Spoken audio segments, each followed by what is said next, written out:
সালে, আর তৃতীয় গণভোটটি হয়েছিল 1991 সালে। এই প্রথম দুইটি গণভোট ছিল প্রশাসনিক, আর তৃতীয় যে গণভোটটি এটি ছিল সাংবিধানিক গণভোট।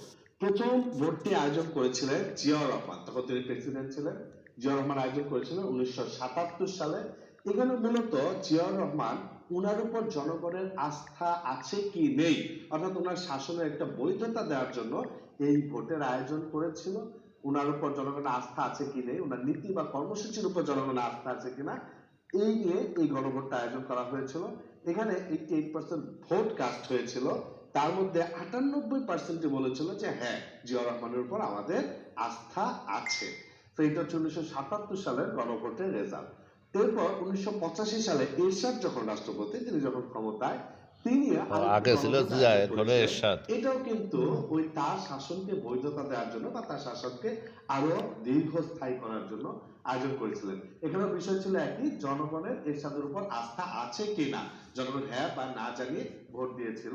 এখানে 72% ভোট কাস্ট হয়েছিল, তার মধ্যে 94% মানুষ হ্যাঁ ভোট দিয়েছিল, অর্থাৎ হ্যাঁ এরশাদের উপর আমাদের আস্থা আছে, যদিও এই দুটো আবার বিকল্প আছে। তৃতীয় গণভোটটি হয়েছিল 1991 সালে। 90-তে যখন স্বৈরাচার বিরোধী আন্দোলনের পরে এরশাদের পতন ঘটে, এরশাদের পতন ঘটার পর বিএনপি ক্ষমতায় আসলে সেই সময়টাতে রাষ্ট্রপতি শাসিত সরকার ব্যবস্থায় রাষ্ট্র পরিচালিত হতো। তার একটা প্রস্তাব নিয়ে আসে যে না, এখন থেকে রাষ্ট্রপতি শাসিত না, সংসদীয় সরকার পদ্ধতিতে আমাদের রাষ্ট্র চলবে। তো এই প্রস্তাবের প্রেক্ষিতে একটি গণভোটের আয়োজন করা হয়। যেহেতু অন্যান্য রাজনৈতিক দলগুলি আগে থেকে এই এই সিদ্ধান্তের ব্যাপারে একমত ছিল, অর্থাৎ সংসদীয় সরকার ব্যবস্থার পক্ষে ছিল, তাই এই গণভোটের গুরুত্ব একটু কম ছিল। 35% ভোট কাস্ট হয়েছিল, তার মধ্যে 84% লোক জানিয়েছিল যে হ্যাঁ, তারা রাষ্ট্রপতি শাসিত সরকারের পরিবর্তে সংসদীয় সরকার ব্যবস্থা চায়। এই তিনটি হচ্ছে বাংলাদেশের গণভোটের ইতিহাস। তিনটি গণভোট হয়েছে। 2026 সালে বাংলাদেশে আরো একটি গণভোট অনুষ্ঠিত হতে যাচ্ছে, চতুর্থ গণভোট অনুষ্ঠিত হতে যাচ্ছে।